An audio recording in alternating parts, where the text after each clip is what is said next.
Welcome once again, my fellow manipulators of digital fate. I'm Richie, this is Capricorn, and this is it, my legendary semi-finals match with none other than Broten. This is the match that I was able to win that put me in the finals of the $100,000 Dragon Cup Wonders of the First World Championship in Las Vegas.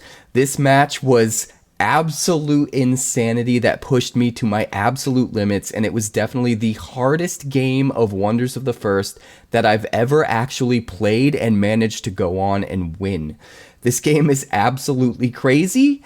Broten is one of the best players in the game right now, and I am absolutely convinced that this guy is going to go on to win championships in the future because he's just that good. We're going to dive straight into the gameplay. Before we do, please like, please subscribe, do all the things. I have a ton more content on the way. We have the Dragon Cup finals match between me and Honest AF on the way. I have a recap video for all of SCGCon Vegas with the entirety of the World Championships for Wonders of the First.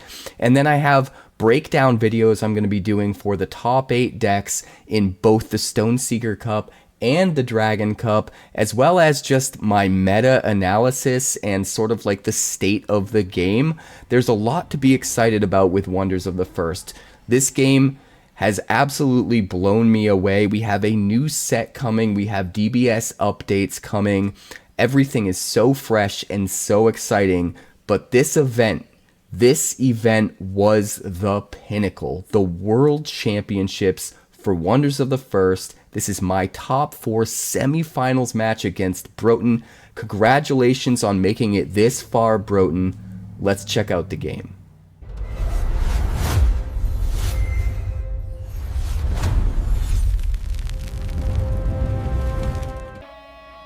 And it is the start of my legendary semifinals match against Broten.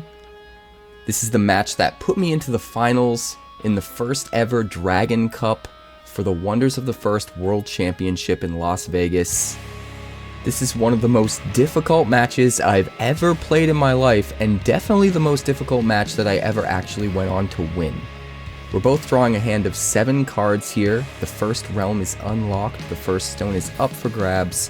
We both start at 3 actions and 1 energy, and we're gonna have to decide if we want to mulligan.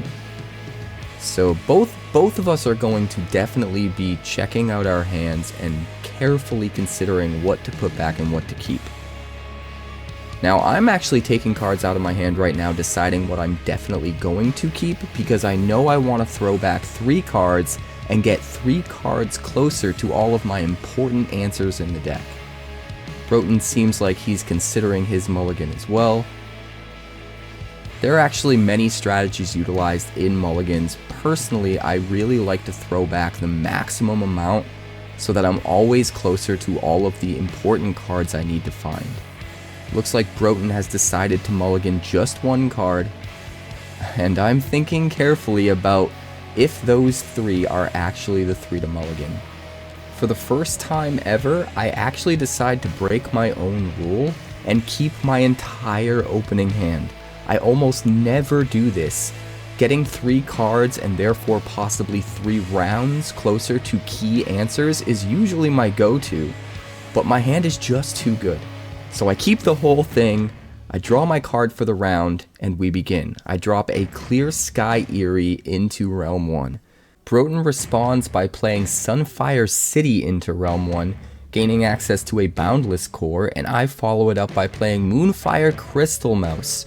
Only 1 power, but I can sacrifice free to draw 2 cards, gain 2 energy, which I'm probably looking to do pretty early in this game. Broten decides to cast a Cast Out, which lets him look at the top 2 cards of target player's deck. He's going to choose himself. He can banish any number of them and then gets to draw a card. Now, because of the attuned Boundless, he essentially gets to draw a card for 1 energy here instead of 1 action. But more importantly, he gets to make sure he gets the right card from the top 3, which is incredibly powerful when used correctly. Looks like he's carefully considering what to get rid of and what to draw. He decides not to banish either card, put them both back on top, and then draw the top card. Now that Broten is completely out of energy, I am 99% certain I can safely attack with the mouse without him being able to play something and attack back to retake the stone. So I do just that, trying to set myself up for round 2, where I can potentially start with 3 energy and possibly sack the mouse for a total of 5 energy. 5 energy in round 2 is an insane amount and can let me do some pretty crazy plays. Broten decides to use one of his remaining actions to drop a Market of Lost Wonders, and then his final action is used to draw a card, bringing us into round 2. It is the end of round 1, the beginning of round 2, the second realm is unlocked, the second stone is up for grabs, and Broten starts with 2 energy, and I get to start with 3 because I was able to take that stone with the mouse. We both draw a card for the round, and I'm going to enact my plan and immediately start by sacrificing the mouse to draw 2 cards and gain 2 energy, putting me at that key number of 5 energy in order to make a huge play in round 2. And this deck has a very specific huge play in mind that I'm trying to aim for in round 2. The question is, am I going to pull it off, or am I going to have to pivot and do something completely different? Broten ends up playing an Eclipse Enclave into Realm 2, and I spend an action and all 5 of my energy to drop the Luminous Scarab. This is exactly what I want to do, exactly where I want to be. With the Luminous Scarab on the board, I can now start to attack in and nullify all of his lands one at a time, and eventually get to a point where all of his cores are nulled out and he can't play any of his core cards. Now in order to do this effectively, I am going to need access to more actions. Luckily I do have an untapped Clear Sky Eyrie. And Broten does see this coming, so he decides to harvest all of his lands and gain all of those actions. The cool thing about Luminous Scarab is it's not only useful when you can attack in and nullify those lands and get that value. Just playing the Luminous Scarab by itself means that my opponent has to harvest all of those lands immediately and can't save them for later on in the game. So even though he might be able to pull ahead in round 2 from all those extra actions, I force him to be out of actions in the late game, or at least moving into the late game, and that alone is really, really powerful. I decide to attack with my Luminous Scarab, put a null counter on his Market of Lost Wonders, and take the stone in Realm 2. I'm definitely pulling ahead here, but he has a ton of actions because of all of those harvests. Looks like he decides to use one of those actions to play a Quadratusk Aetherfant in Realm 2. Now the Aetherfant by itself is not enough power to stop me from swinging in with the Scarab. I still get to keep the stone on those attacks and nullify a land, but I'm trying to set myself up to get 2 attacks, one after another, so I want to harvest my Clear Sky Eyrie first, putting myself at 2 actions, so I'm ready to go in for the attack. Broten takes advantage of this by using that extra action, that extra turn, to play a Starburst Mallet in 2. Not only does this give him a total of 7 power there so I can no longer attack without losing the stone, but it also means that my Scarab is now nullified, so even if I do attack in Realm 2, I'm no longer able to put null counters on his lands. I decide to drop a Cedar Shade Ruins, a legendary land that when I have Kingdom 5, will make it so that none of my wonders in Realm 2 will be able to be nullified. This will eventually cancel out that Starburst Mallet, although I have some work to do in order to get there. I need 3 more lands on the board in order to be able to turn on the Cedar Shade Ruins. Broten decides to attack in Realm 2, take that stone, and I am thinking about a million different possible future scenarios in my head right now, all at the same time. And while doing that, I overlook the fact that I've already decided I need to wait to access the ability of the Cedar Shade Ruins before my Luminous Scarab can actually attack in and null things. So what I actually ended up doing here is wasting an action, attacking in 2, trying to nullify one more of his lands, even though I already knew the Starburst Mallet was there. And this is sometimes my flaw. I think so far ahead that by the time I get done thinking ahead, I circle back around to where I'm at and I forget the very next thing I had lined up. In this case, I forgot that I had planned to use the Cedar Shade Ruins ability later on and somehow lost track of it in the shuffle, thinking that I could just swing in right now, getting a little bit ahead of myself. Sometimes it's hard to keep all of these multiple play lines in my head at the same time and remember what I'm supposed to be doing now and what I'm actually saving for later. Broton's able to capitalize on this by playing a Keeper of Beauty into Realm 1, putting a shield counter on a Wonder, and also giving him the power he needs to attack in and take the stone there, bringing us into round 3. So he's definitely taken the lead here, but I'm going to shore up my defenses and plan for the long game. He starts with 5 energy because he controls the stones in Realm 1 and Realm 2, and I am way behind at this point. That being said, I know my deck excels at taking away his action advantage and giving myself insane action advantage as the game progresses, and I know it's pretty easy for me to come back from this situation from out of nowhere.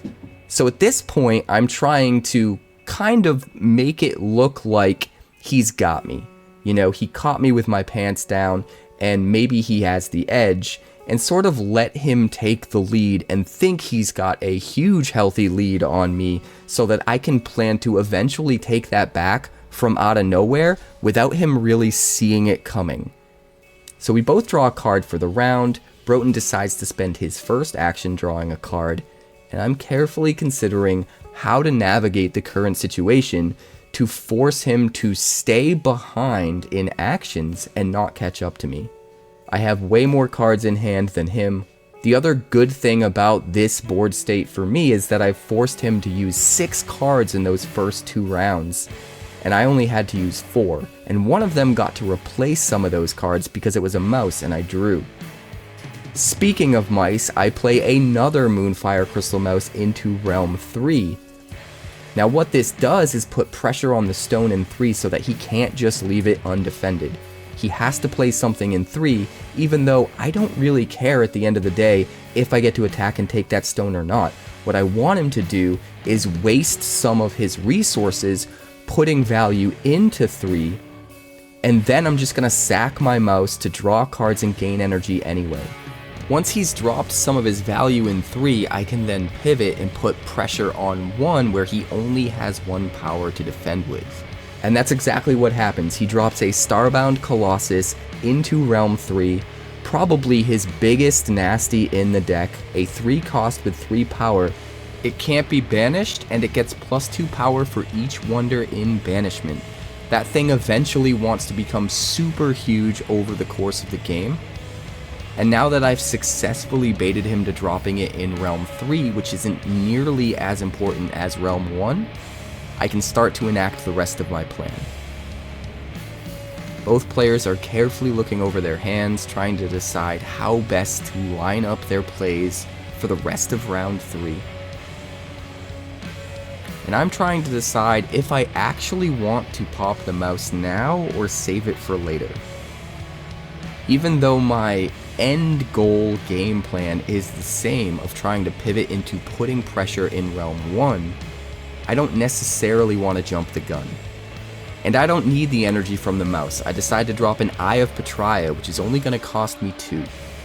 Gets +1 for each land in all realms, and my lands can't be targeted by opponents. This thing will grow over the course of the game, eventually outscaling any normal wonder my opponent decides to put into Realm 1, which is going to make it really hard for him to catch up and take back 1 over the course of the game. He decides to still go for it though and drops a Feline Entity of Dreams into Realm 1, which is a 6 power wonder. He will have the power advantage for now, but every single time one of us drops a land, that Eye of Petria will continue to get more powerful and eventually just naturally be big enough to take back the stone there without having to use any extra actions to put more power into the realm. Even though things are looking pretty good for me as far as the long term, I'm forcing him to put his best wonders into Realm 3. I have something that is very hard for him to catch up to in Realm 1. He is definitely winning the short term.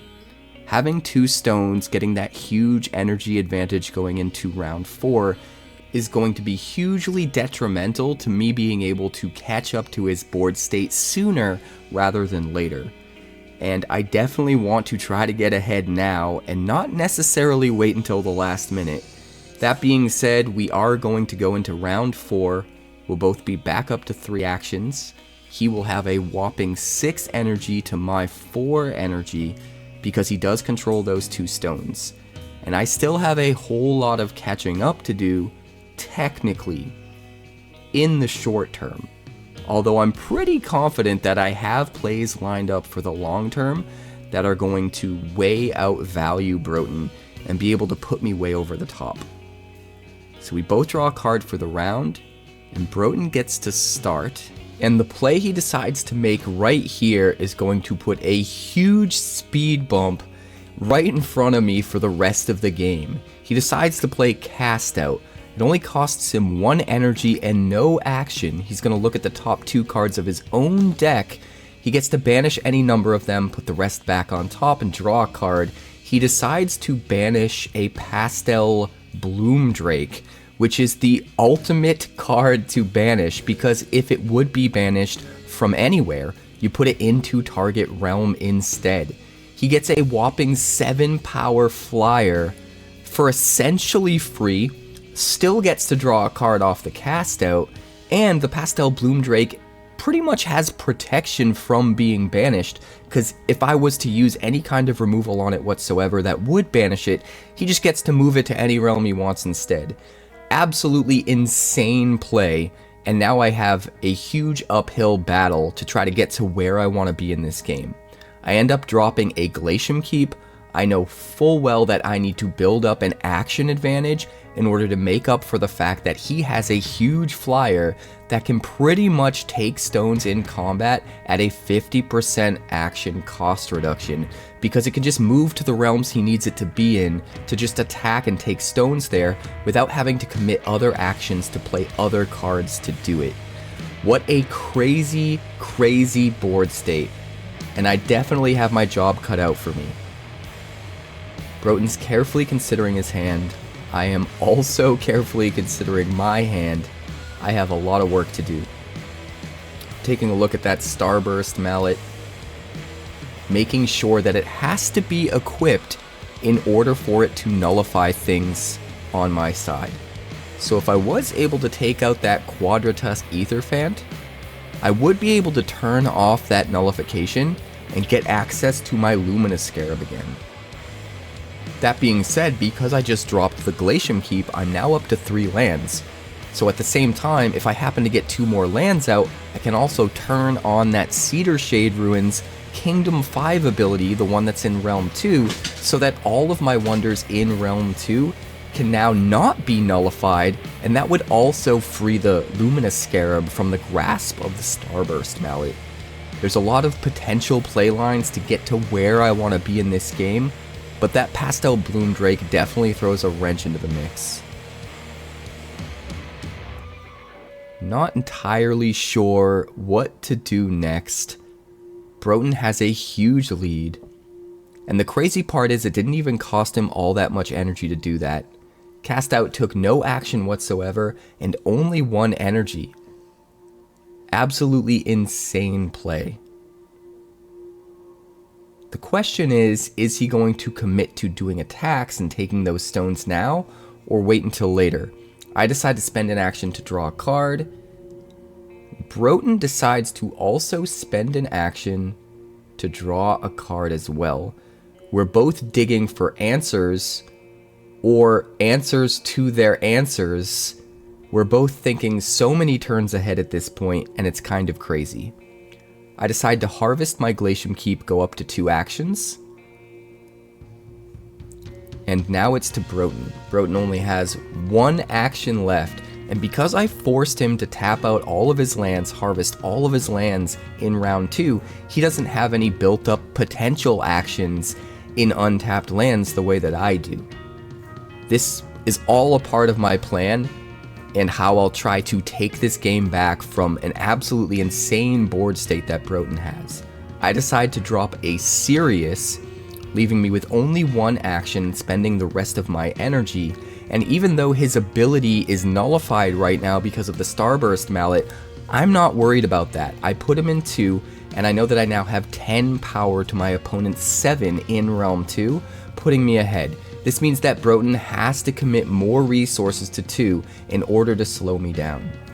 And I also know that eventually when I do get to 5 lands out, that Kingdom 5 ability of the Cedar Shade Ruins is going to turn on again. Not only giving me access to my Pastel Bloom Drake, but now also giving me access to Sirius Aetherblade's ability, potentially nullifying my opponent's items and wonders with cost 2 or less. And even though he doesn't have a whole lot right now that will affect, I'm counting on there being a bunch of stuff eventually that will matter. Broten decides to spend his last action to drop an Indra's Citadel. Kind of a crazy play considering he has 5 energy left. I decide to attack with my 10 power in Realm 2, take the stone there, try to get a little bit ahead, try to put myself at parity with Broten as far as how much energy we can each create at the start of round 5. Broten kind of sees this coming. He does have access to 2 more actions because of the Indra's Citadel now, which means he does have more potential that he can put into this round before calling it quits. The question is, what does he decide to do? Does he harvest the Indra's Citadel? I kind of want him to, because again, my overall game plan is to make sure he's out of action potential by round 7 so that he can't keep up with all of the crazy action generation that I end up putting into play. But does he actually tap down the Indra's Citadel here and utilize that value? He does have 5 unspent energy. He decides to go for it. He harvests the Indra's Citadel for 2 actions and then passes to me. Pretty sure I'm gonna just pass back here. We'll see what Broten does with those 2 actions and his unused 5 energy. He's gotta have something pretty crazy up his sleeve. He decides to spend an action and 4 energy. Goes down to 1, and he plays a Calyth. Calyth Leaf Tracker, probably the most broken card in the game, to be completely honest. He gets to untap his Indra's Citadel. He can also harvest the Calyth itself for an extra action later on. This is a 3-for-1 action advantage out of 1 card while also putting 4 power on the board. What a huge swing. He's now able to attack and take back the stone in Realm 2, effectively making it so I wasted my initial action taking the stone to begin with, and he still has an untapped Indra's Citadel. A masterful play that just continues to put me even further behind. And that is the end of round 4. It is the beginning of round 5. The 5th realm is unlocked, the 5th stone is up for grabs, we're both back up to 3 actions. Broten will be at 7 energy because he controls 2 stones, and I'll only be at 5 because I can't manage to keep control of any of these stones. That being said, I'm keeping my nose to the grindstone, I have a game plan, I know it's all about swinging back that pendulum and regaining the action advantage in the later rounds, and that's exactly what I'm gearing up to do. So we both draw a card for the round, and Broten will get to start. Now he could pass and wait until he sees what I do with my resources, but he needs to dig for answers it looks like, so he's going to draw a card. I decide to play an Ethereal Grove, and I'm going to use its Symbiosis ability to copy Broten's Indra's Citadel. This is basically the start of my plan to make a huge comeback as far as my action potential, and I have a whole lot more coming. But even just the extra 2 actions here out of this Ethereal Grove has Broten worried for sure. Now he has to think about keeping up with my action potential. And I have already 3 actions I can gain from untapped lands. And Broten has 3 that he can gain, 2 from his Citadel and 1 from the Caliph. So we're kind of both even as far as action potential right now. And my Eye of Pattaya is just getting stronger and stronger. With Broten's 4 lands and my 4 lands, the Eye of Pattaya is now an 8 power wonder. And once again, I'm powerful enough to swing in Realm 1 and take that stone there without committing any extra power at all.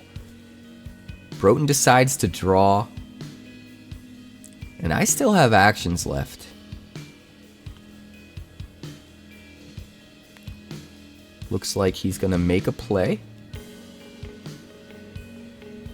He decides to spend a pretty significant amount of energy to play a Plant Terror of Ethereal Grove. What a crazy, crazy balmy card. Once again, no matter what I do to try to slowly crawl back into this game, he just responds with an insanely powerful over-the-top play. It looks like Plant Terror is going to copy 2 Wonders abilities, the first of which will be my Eye of Pattaya. So now the Plant Terror has a 7 power plus 1 power for every single land in play. And I can no longer target Broten's lands with any of my stuff, including my Luminous Scarab, even if I do get a 5th land in play to turn the Cedar Shade's Kingdom 5 ability on. On top of that, he decides to target his own Pastel Bloom Drake with the Plant Terror's Symbiosis as well. This means that now that Plant Terror has flying, and it can't be banished, or else it just goes back into play somewhere, any realm he wants to put it into, which is kind of crazy. That Plant Terror is an absolute monster. And now I have an even bigger roadblock in front of me that I need to overcome. That being said, my game plan is still the same. I know how much potential I have to swing back the pendulum and get an insane amount of action advantage over Broten, and I need to aim for that. There's no way I can beat him in the tempo race right now. It's all about getting so far ahead with my action potential that he's not able to keep up with as much as I can do in the later rounds. The question is, what do I do right now to help set up for that scenario? I have to carefully consider not wasting the resources I have access to in round 5 and making sure I get the absolute most out of those and set myself up to the highest degree possible to swing this game back in my favor. Carefully considering all of my options, Broten's board just looks insanely crazy. I decide to sacrifice my Moonfire Crystal Mouse, finally, draw 2 cards, gain 2 more energy, bringing me up to 7, and clearly I have a substantial play in mind. It's back to Broten. The question is, what is he going to do? He has a significant lead here.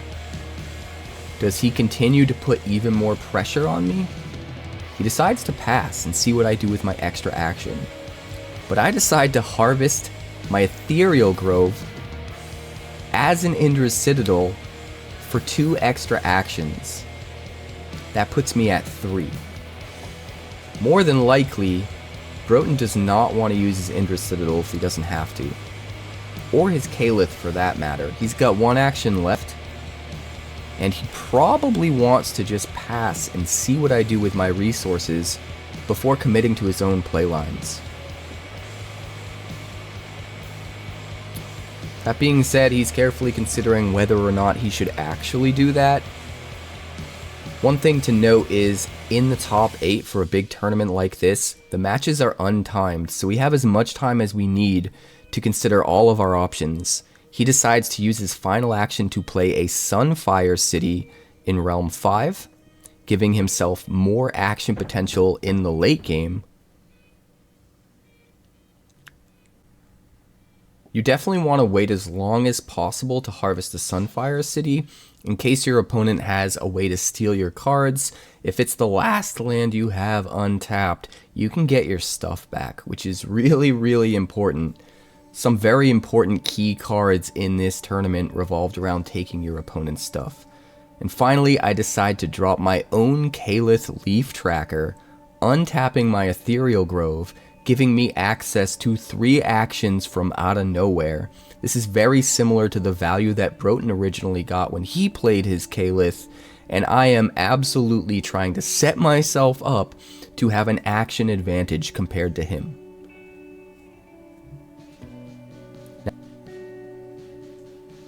It's also worth pointing out that I now have 14 power in Realm 2, and he only has 11, so I do have enough power to take the stone there if I decide to attack. That being said, I'm trying to check all of my options and make sure I know exactly what's going on in every realm on the board before I commit to making a decision. Decide to spend an action here, and I'm going to drop another land. This is my own Sunfire City, and again, I'm not going to want to harvest this anytime soon, but having access to another action in the late game, and also being able to keep this untapped in case Broten decides to steal anything from me, is going to be pretty critical. I decide to spend another action and attack in Realm 2 with my 14 power, taking the stone there. And then I'll spend my last action to attack in 1, because my Eye of Patraia is now big enough to have enough power to actually take the stone there. Again, without having to spend extra actions to commit more resources to Realm 1. This is why I originally played the Eye of Patraia in Realm 1 so many rounds ago. I knew eventually it would get to this point and I'd be able to take back that stone without having to commit further resources. The question is, does Broten want to try and keep up with what I'm doing, or is he just going to cut his losses and send us into round 6? He does have 1 energy left, and up to 4 potential actions if he were to harvest both of his lands and his Kael'th. Of course, on my side, I now have 5 potential actions. That Sunfire City ended up being my 5th land, which turned on my Kingdom 5 ability for my Cedar Shade Ruins, which means the Kael'th in Realm 2 can now be harvested for an action whenever I want to. It looks like Broten's going to harvest his Kael'th for an action. He's not quite done with round 5. He already has so many cards on the board, it's kind of crazy. I do still have 4 unspent energy, so I'm carefully considering if I should be harvesting actions and playing more things as well. Broten has 1 action and 1 energy. I have 0 actions and 4 energy. Bear in mind, the main goal that I have right now at this point in the game is to find ways to force Broten to use up all of his action potential. So I want him harvesting his lands, harvesting his Kael'ths. I want him using those actions now so that he doesn't have them in round 6 and 7, because I have a pretty insane end game planned out, and I know if I can just get more action potential online than he has, I can actually enact that plan, and it's not going to matter how big his flyers are at that point, because once he's out of actions, those flyers are dead in the water, and I can just attack in whatever realms they're not in. He decides to spend that action to attack in Realm 4, and move his bigger flyer into Realm 3, and the normal Pastel Bloomdrake into Realm 5. Pretty crazy splitting up his flyers. I want to assume that the reason he played the Plant Terror into the same realm as the Pastel Bloomdrake to begin with is so that he'd have an insane amount of power stacked up in one realm, all with flying, that could just move together and take stones wherever they wanted and just go down the line. But he's starting to realize that I'm building up this action potential, and he might need to divide and conquer and split up his forces. That is going to make things a little bit tricky for me right now, but in the long term, that's actually going to help me come back in the ways that I think I need to. The question is, do I do anything else right now? I have a lot of action potential. Do I continue to hoard it for later rounds? Or do I try to bait him into harvesting even more lands and using up more of his action potential? I have a ton of cards in my hand, and I'm carefully considering all of my options. The fact that I have 4 energy that's unspent sitting there means there's still some stuff that I can definitely do in this round that can probably force Broton's hand a bit. But I decide to pass. We're going to go into round 6. This round is an incredibly pivotal round for me. It's honestly a super important round for this deck under normal circumstances, but even more so in this game in particular. So we're going to go back up to 3 actions. Broton's going to start at 7 energy. I get to start at 8 because somehow I managed to pull ahead in this game. We both draw a card for the round, and Broton gets to start. He's no longer in the lead, so he can't just pass. If I was Broton right now, I'd be thinking about how to gain as much action potential as possible and possibly take away my opponent's action potential as well. Because Broton has 2 absolutely huge flyers in 2 completely different realms, he has the ability to just take back whatever stones he wants as long as he has more actions than his opponents do. It'll be interesting to see what he decides to do in this scenario. Does he shore up his defenses? Does he try to increase his action potential? Or does he try to mitigate some of the problems I've put on the board in realms 1 and 2 to try and take back the stones over there? And what we're going to see from Broton here is a little bit interesting and definitely ambitious. Because even though he's currently losing 1 stone to 2, he's going to decide to pass.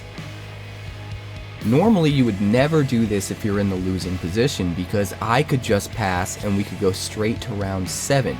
But he knows how important my round 6 is for me. In fact, he's so confident that round 6 is important to me that he's going to risk me passing by passing himself just to try to get me to use up some of my value first.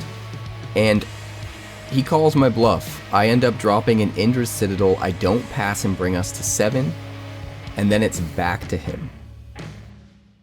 Both my Eye of Petraea and his Plant Terror of Ethereal Grove go up in power from the new land hitting the board, and now he has to consider how he's going to keep up with my action potential.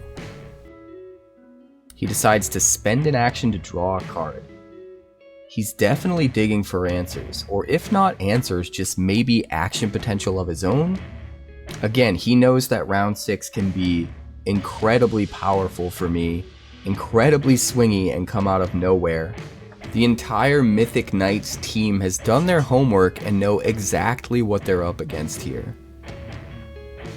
The question is, what does he do to try to stop it? I'm carefully considering my next play.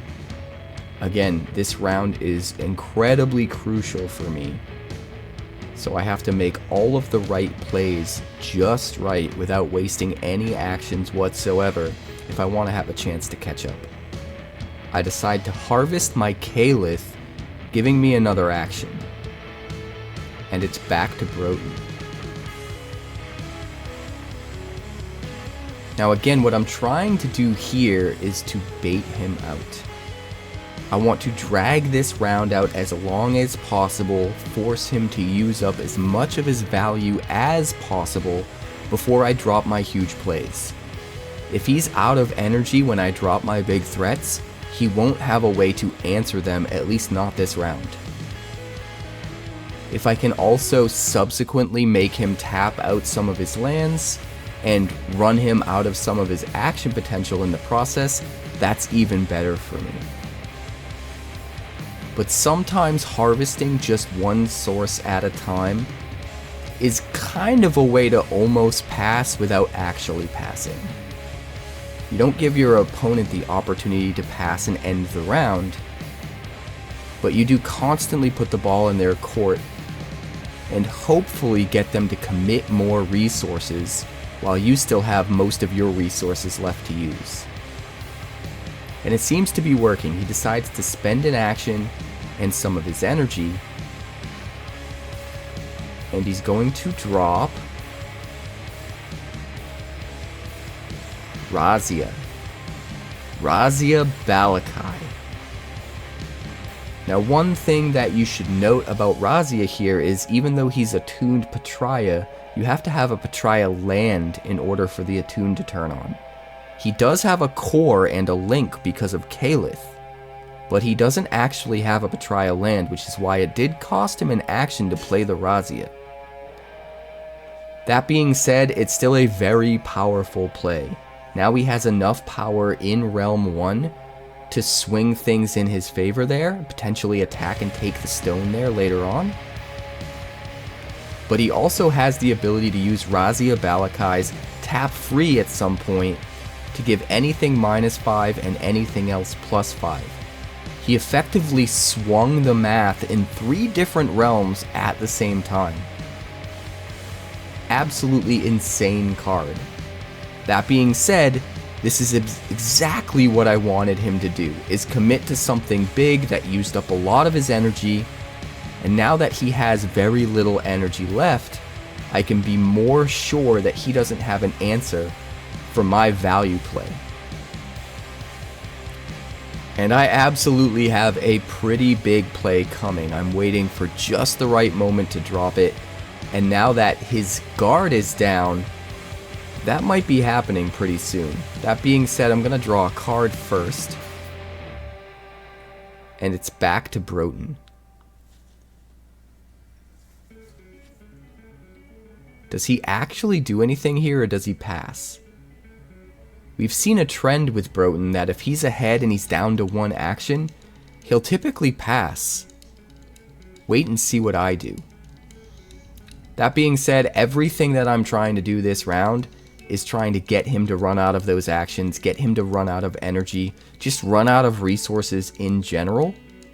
So I'm going to keep trying to leverage that game plan. He passes back to me, and I know exactly what I want to do. I'm just not entirely sure if it's time to do it. I would like to waste as much of his resources as possible before dropping the card that I have planned. Putting him at 2 energy and 1 action left is pretty good. There aren't many answers he can have for what I'm planning to drop with only 2 energy. That being said, the number of answers he could have is not 0, so I'm still a little bit hesitant. I'm carefully considering everything in my hand and trying to figure out if there's anything else I can do to force Broten's hand, to force him to use up more of his resources before I finally commit to my crazy game-swinging card that I'm trying to plan every single thing I do around making happen. So again, I'm in this situation where I'm not 100% sure if it's the right time to drop it.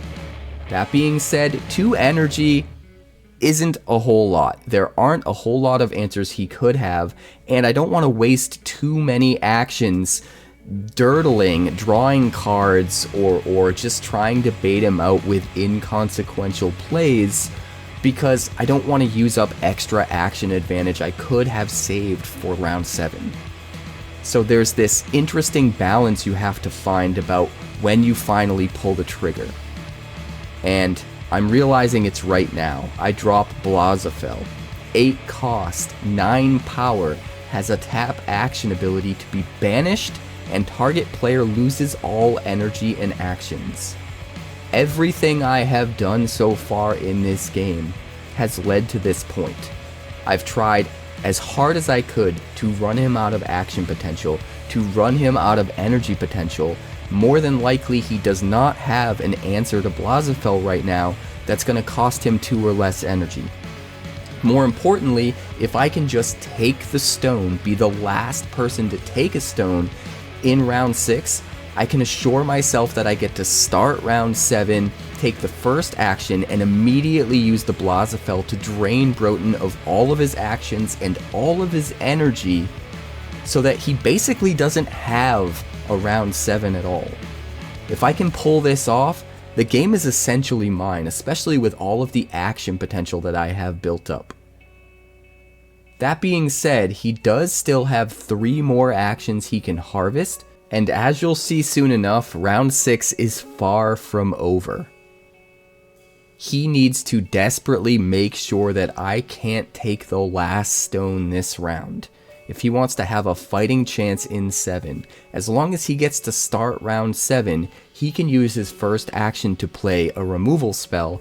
Regardless of how much energy it might cost, he'll have plenty of energy at the start of round 7, get rid of the 𝑏𝑙𝑎𝑧𝑏𝑐ℎ before it can do its thing. But if I can somehow manage to take the stone in 6 with 𝑏𝑙𝑎𝑧𝑏𝑐ℎ and have that be the last stone taken, then I will get to start 7, and I will get to control the entire rest of the game. So Broten needs to do everything he can to prevent that from happening. This game just completely changed. All he cares about right now is making sure that I don't take the last stone. If I take the last stone, it's all but over for him. That being said, he has a ton of power on the board. He's got 2 huge flyers, and plenty of realms he can take stones in. So it's gonna be pretty hard for me to actually succeed. And that's where the double bluff comes in, because I'm not actually counting on being able to use 𝑏𝑙𝑎𝑧𝑏𝑐ℎ to run him out of actions and energy at the start of 7. What I'm counting on is Broten fearing that so much that he continues to go down the same line I've been trying to send him down this entire game, using up all of his action potential to deal with the current board state so that he doesn't have anything left over for the final round. So if I can trick him into thinking I need the 𝑏𝑙𝑎𝑧𝑏𝑐ℎ to win so that he uses up all of his action potential in 6, he's not going to have anything left over for the massive amounts of value that I add to the board in round 7. So it's sort of like a double bluff. He knows that I'm going to be trying to gear towards 𝑏𝑙𝑎𝑧𝑏𝑐ℎ. It's what I've done at every SCG con. But what he doesn't realize is I don't need it to win. But if he doesn't know that, he's going to sink every last resource he has into trying to stop it. And that's not necessarily wrong, because at the end of the day, if I can happen to still start round 7 anyway, then it's even easier for me to win because I can still do the 𝑏𝑙𝑎𝑧𝑏𝑐ℎ thing. This game could go so many different ways right now, and multiple of those ways end up in my favor, whether Broten knows it or not. My hand is just kind of crazy, and you'll see in subsequent turns. So Broten decides to harvest his 𝐼𝐻𝑟𝑎 Citadel, gains 2 actions, which is exactly what I want him to do. And then he's going to consider his options. He does have cards in his hand, a decent number of cards. The question is, does he have an answer to 𝑏𝑙𝑎𝑧𝑏𝑐ℎ? And the answer to that question is no. But like we said earlier, he still does have plenty of realms which he can fight for the stone in, take the stone in. The important thing is he has to make sure that he has a stone he can take after I take a stone with 𝑏𝑙𝑎𝑧𝑏𝑐ℎ. And I know that. which is why I'm not just attacking in all willy-nilly with 𝑪𝑍𝑵𝑏 now and taking the stone, because if I do, he can attack in 5 with his Drake and take a stone and have taken the last stone, or he can attack in 3 with his Plant Terror.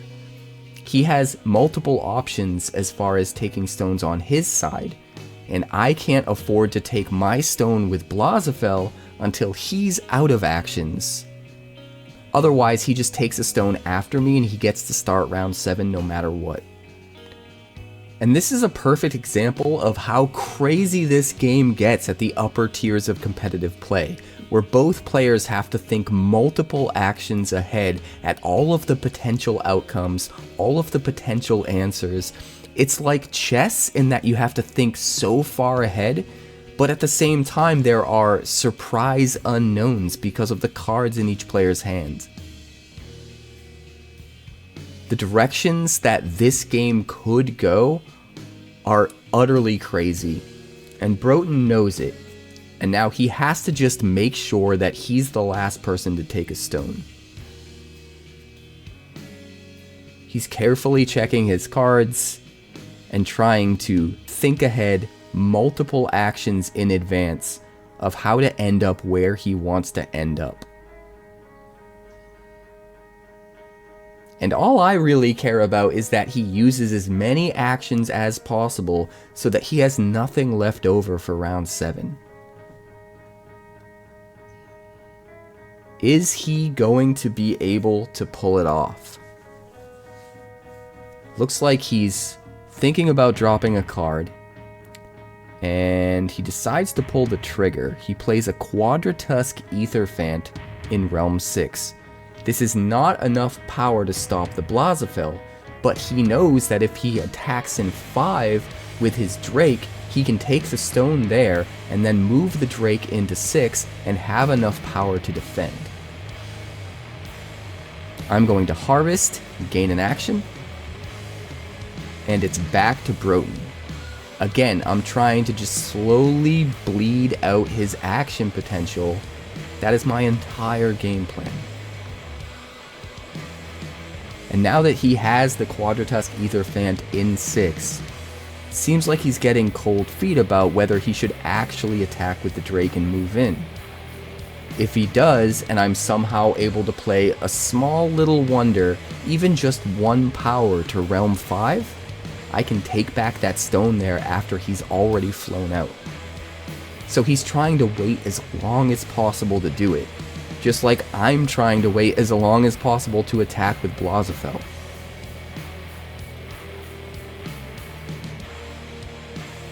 He's probably doing a whole lot of math in his head. He has to consider the card he could still play this round, where the flyers could move, and compare those power stats to the power that I have on my side.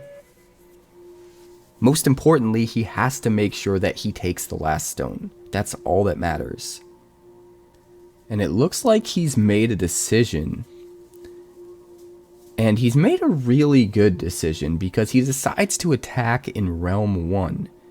Which makes sense. He doesn't want to move his flyers yet and take away his presence in those realms.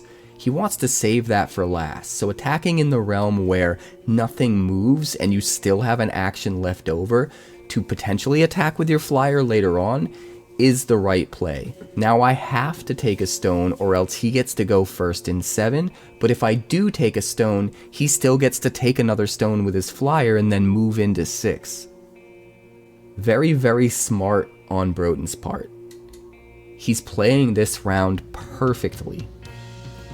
I spent an action to draw another card, passing priority back to Broten, hoping that he'll spend even more of his resources, or at least take another stone before I have to attack and take mine.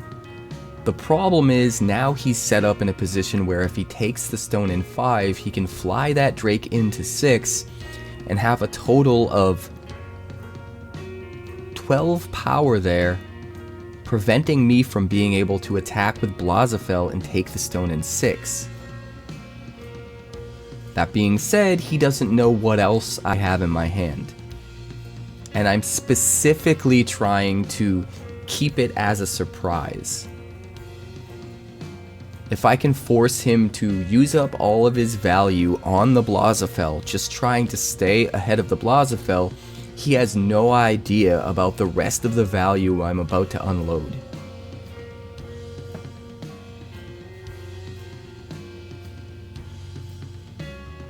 Broten's still trying to decide what to do after attacking and taking the stone in realm 1, and then I followed up by drawing a card. He has to think carefully about this last action. He's only got one more action and one more untapped land. I'm successfully doing everything I set out to do, which is deplete all of his action potential. I still have 3 untapped lands that can net me a total of 5 actions that I haven't even used yet.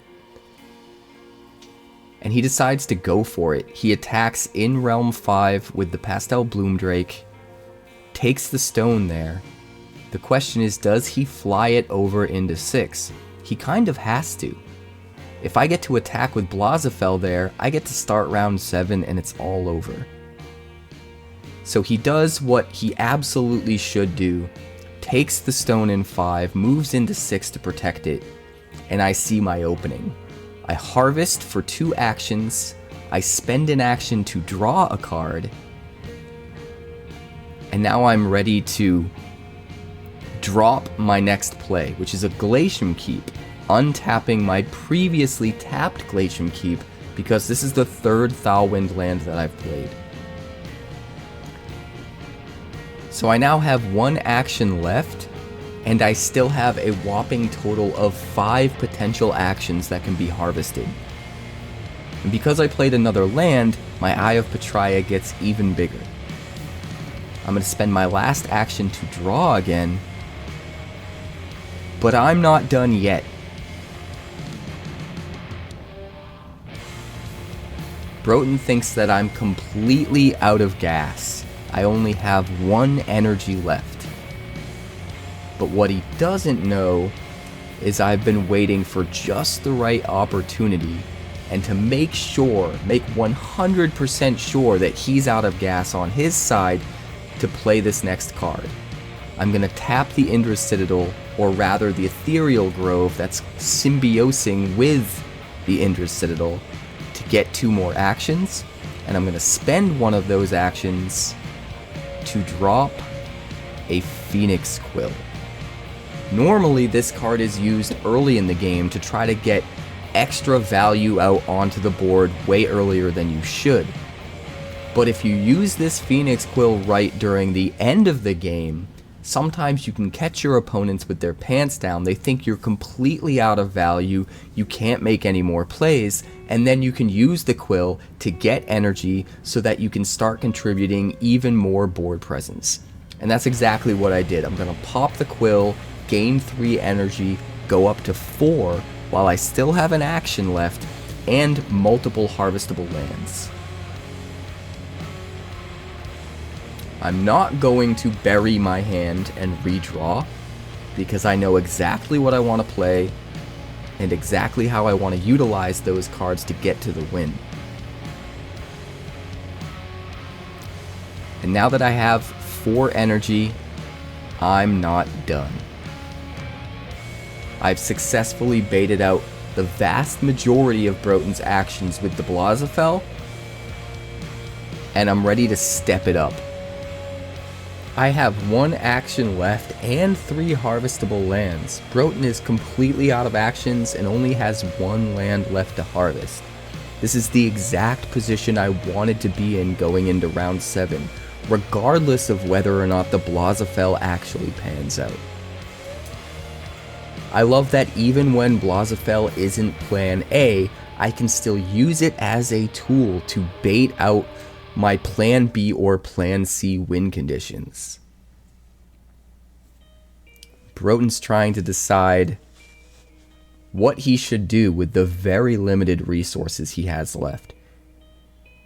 All he can do at most is one last thing this round, with that 1 harvestable land. But if he uses it now, he can't save it for 7, and I have an even bigger action lead on him in round 7. I harvest a Glacium Keep and go up to 2 actions myself, and it's back to Broten. Will he harvest the Sunfire City? He doesn't. He passes. I use 1 action and 3 energy, and I finally make my move. I drop Orinoco, an utterly, absurdly powerful card that is absolutely destined to get a DBS increase very, very soon. 3 power himself, but on play I get to put a growth counter on up to 3 target lands. They all become legendary wonders with power equal to the number of lands I control. Since I control 7 lands, I now have 3 7-power wonders in 3 different realms. I successfully pivoted the math in 4 realms at the same time with this 1 card. And Broten definitely wasn't ready for it.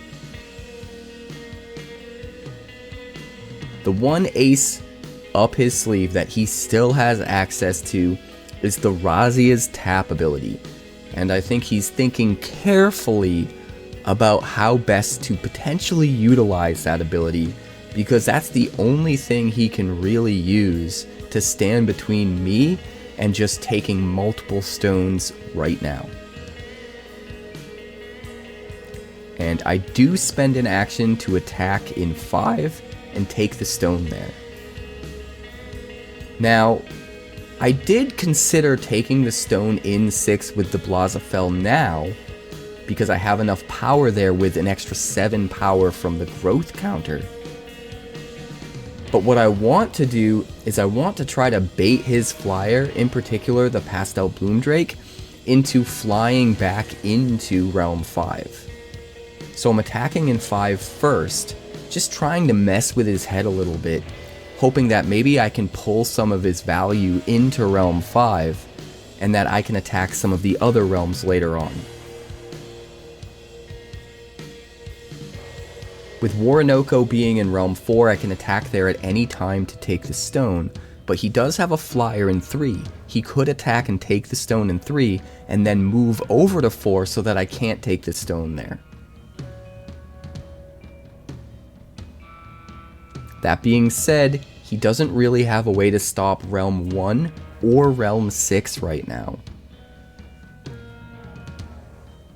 And I can't take any stone, or else I get to start round 7, and I get to hit him with the Blazafell ability right at the start, and essentially guarantee my win.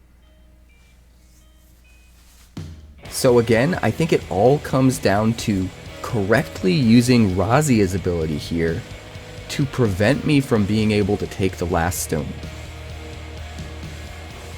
Which honestly might require him to tap and harvest that last land. Which again, is kind of what I want. I'm sort of in a win-win situation here.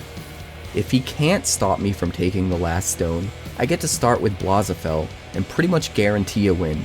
But even if he does stop me from taking the last stone, it probably requires him to tap out that final land and be completely out of extra actions going into round 7.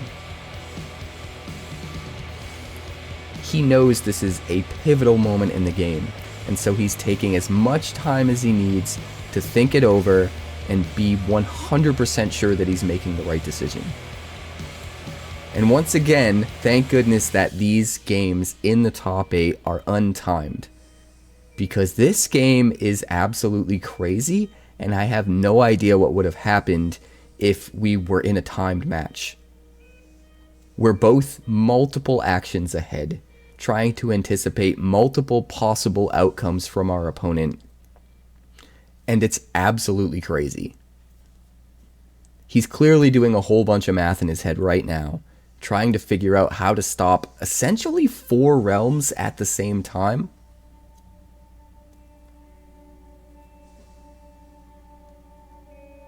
Again, I think it really hinges on Razia's ability and using it just right. And even though I'm sure he'd love to save it for round 7, he doesn't really have anything else that will be as effective at stopping me this round. And he decides to go for it. He taps the Razia. He gets to give any one of my wonders -5 for the round. and then any one of his wonders plus 5 for the round. Let's see what he decides to choose. He decides to put plus 5 power into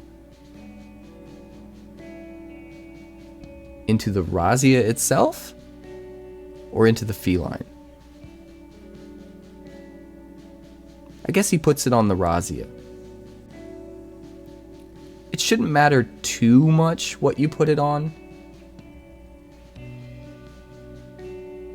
The important part is that Realm 1 now has an additional 5 power, so I won't be able to attack there and take the stone, even with the extra 7 from the growth counter in Realm 1. And the minus 5 power, he's going to put on the Blaziphel itself. This drops me to a total power of 11 in Realm 6. And he has 12 because of the Pastel Bloom Drake and the Quadratusk Aetherfant. So that knocks me down to not enough power to swing in and take the stone in 6. So he's done exactly what he needed to do. He's preventing me from having the ability to take stones in 2 of the realms that I added 7 power to with Oronoco. I already attacked and took the stone in 5, so the only other spot I could swing and take a stone in is 4. And this is where I made a slight misplay. I overlooked the fact that he harvested his last land, he only has 1 action left, and I should have attacked with Oronoco here in 4, because at best, he can attack in 3 and move his flyer to 4, but he won't have another action to attack there afterwards. Unfortunately, I was too focused on trying to make sure I took the last stone, and there's no possible way I'm able to do that with the current situation. But I could have at least taken 1 more stone going into 7, and I think that would have been the right play. Instead, I passed, which is kind of an understandable mistake because I'm so heavily focused on trying to save my action potential for when it matters, and only caring about being the last one to take a stone so that I can start 7. That being said, I'm still in a very strong position here, and even if I don't use Blaziphel for its ability, having a whopping 9 power there that's going to reset as soon as round 7 starts, because that minus 5 debuff from Razi is going to drop off, that is a ton of power in 6. I'm still in a very, very good position, regardless of all of the hoops that Broten jumped through. That being said, Broten played that masterfully.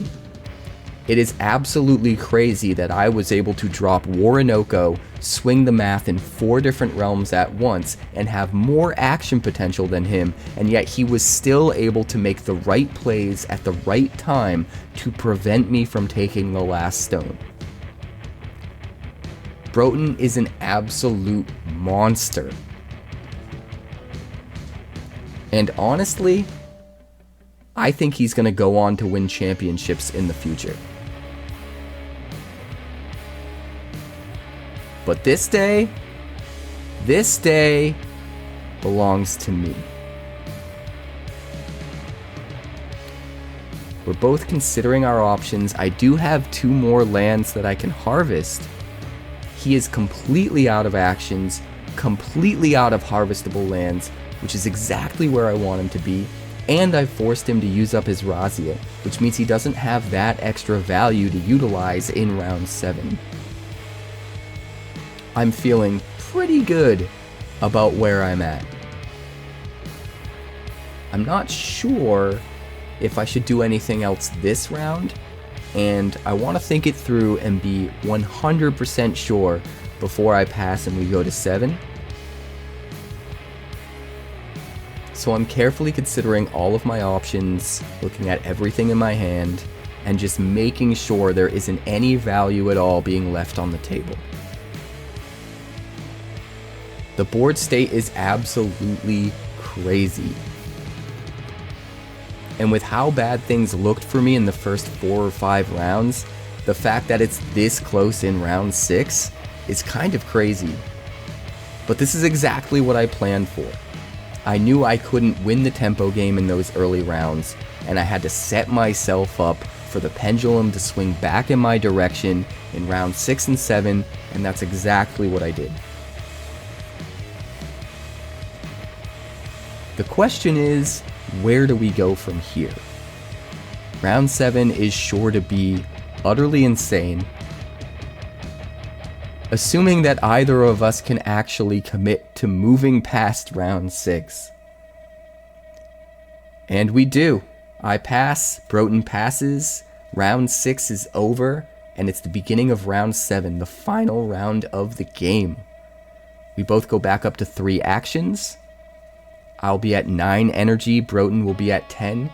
He does technically have the lead, but again, I have 2 untapped lands, and Broughton has none. This is exactly the situation I wanted to be in, with an action advantage. And I still have insane power in 6 because of the whopping 9 that 𝑪𝑨𝑷𝑰𝐄𝐵 adds. We both draw a card for the round, and Broughton gets to go first, and I'm assuming he's going to use removal to take out my 𝑪𝑨𝑷𝑰𝐄𝐵 so that I can't use his tap action ability. Which is fine. 𝑪𝑨𝑷𝑰𝐄𝐵 did his job, he sucked out all of Broughton's extra actions, and now if he also eats another action and a removal spell, he did a ton of work. But after all of that posturing and all of that fighting for position and to make sure that Broughton got to start round 7, I don't think he actually has a piece of removal.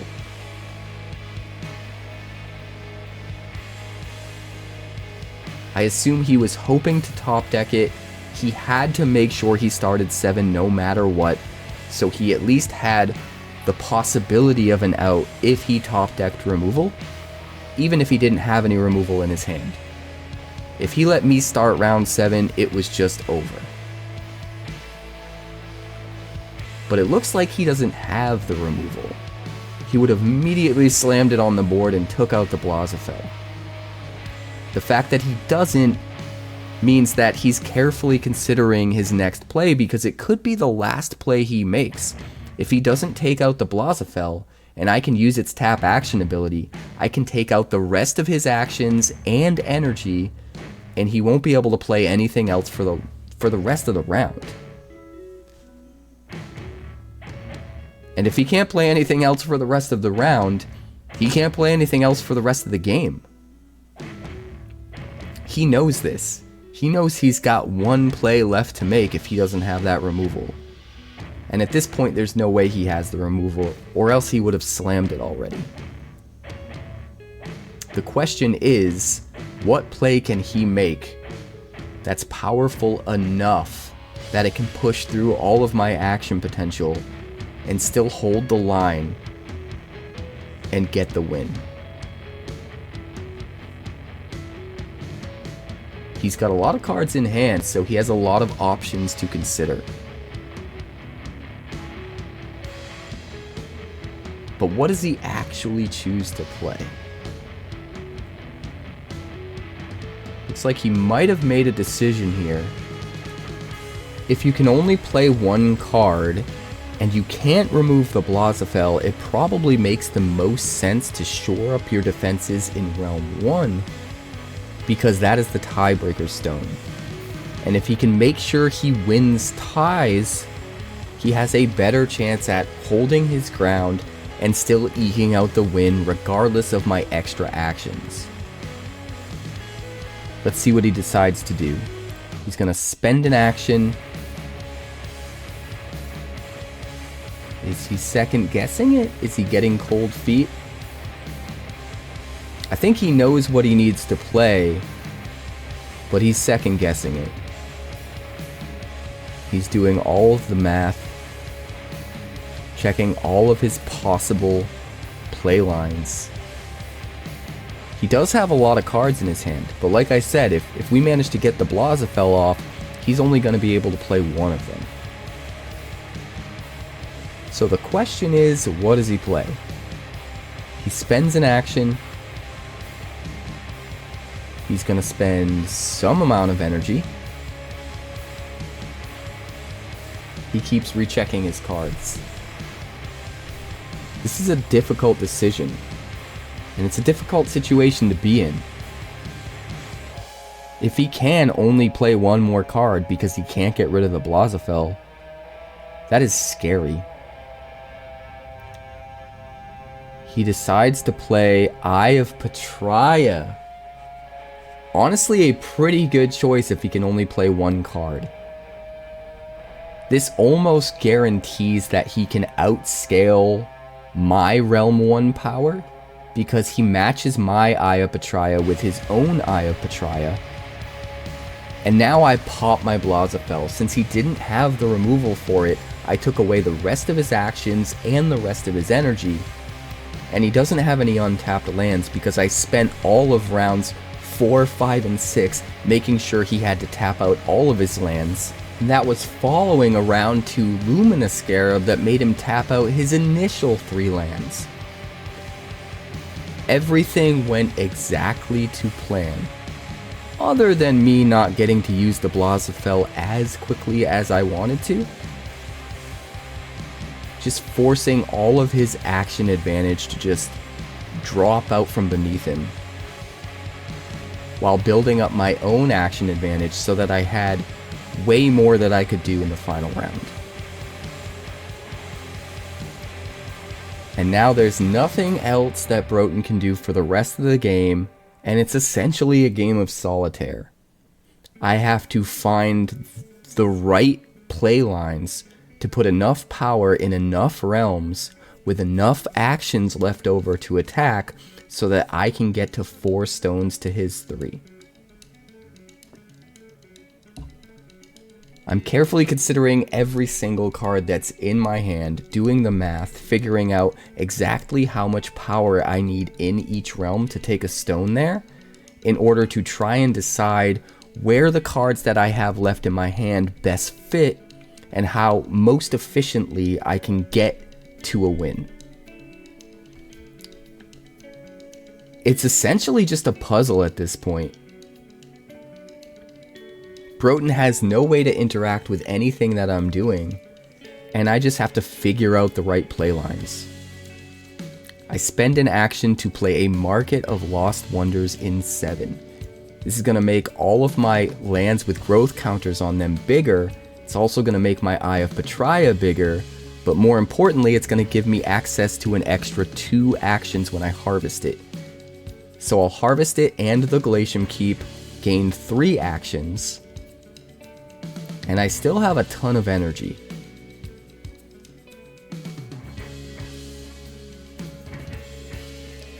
Now I'm the one carefully doing the math, trying to figure out exactly how much power I need where, and which cards are going to best facilitate that.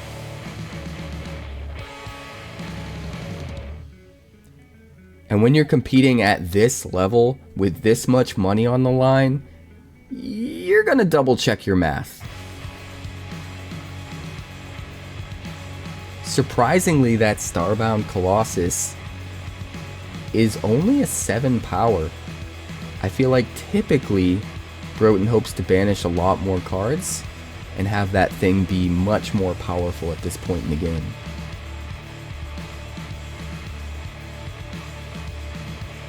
I would need 9 power in Realm 1 to take the stone there, 8 power in Realm 3 to take the stone there, way too much power in Realm 4 because of that plant terror to take the stone there. I would only need an additional 5 power to take the stone in 6, and any amount of power to take the stone in 7. So I'm starting to realize that my best play lines might not be to try and take one of his stones back, but instead maybe try and take both 6 and 7, because it will take less overall power to swing those realms in my favor. That being said, I wouldn't fault somebody for thinking maybe you should just pile everything up in Realm 1 and try and take the stone there. But since Broten is completely out of actions and I'm essentially playing a game of solitaire, it doesn't really matter which direction I go, as long as I get to the win.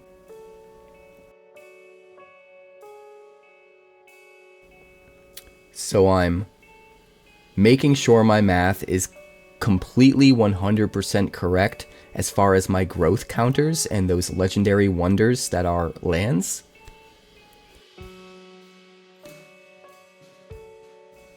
Before I move on to the rest of my plays. Each of those is an 8 power legendary wonder right now because of the growth counters. And the Eye of Petraea is a whopping 8, 9, 10, 11, 12, 13. That being said, he has an Eye of Petraea on his side in Realm 1 as well, so they essentially just cancel each other out.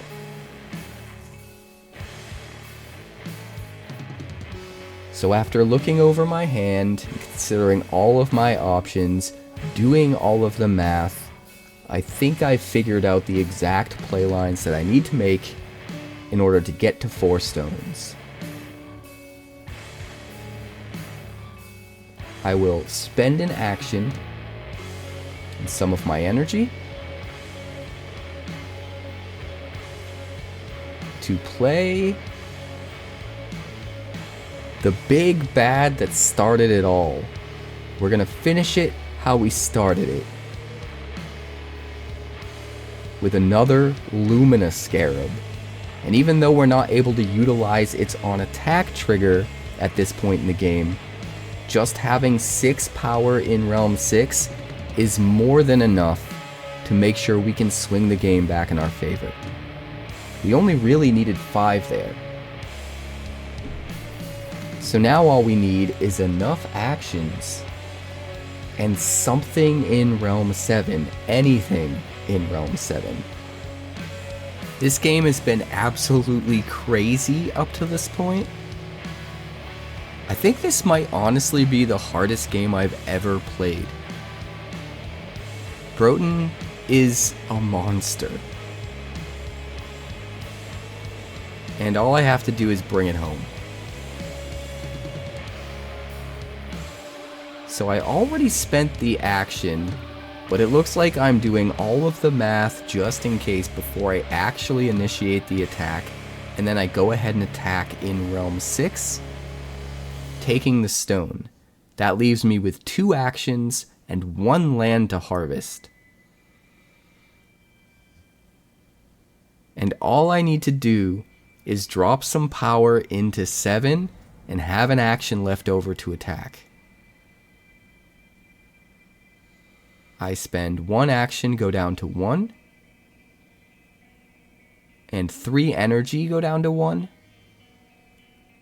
and I play a second Calyth Leaf Tracker, which is not only going to give me the power that I need there, but it's also going to give me 3 more actions by untapping my Ethereal Grove, which has symbiosis with Broten's Indra's Citadel, and being harvestable herself. That's all the power and all the actions I need to swing in 7 and take the game 4 stones to 3. Broten's gonna take one last look at his hand, be 100% sure he doesn't have something out of left field, something with attuned, and he's got nothing. He can't do anything to stop me. And that's the game. Absolutely crazy. I managed to come back against a ridiculous board state by sticking to what I knew I needed to do and setting up for a strong late game, regardless of the fact that Broten had me absolutely running in terror for the first 4 rounds of this game. This just goes to show you that nothing's over until it's over, especially in Wonders of the First. This game, in my opinion, was legendary. And again, Broten is one of the finest competitors I have ever come up against, and I guarantee you this guy is going to take championships in the future. That being said, he'll have to wait in line, because it's my turn next. But congratulations to Broten for making it to the top 4 and giving me one hell of a game that just absolutely put me through my paces. Was the hardest game of Wonders of the First that I've ever played, and I'm incredibly grateful.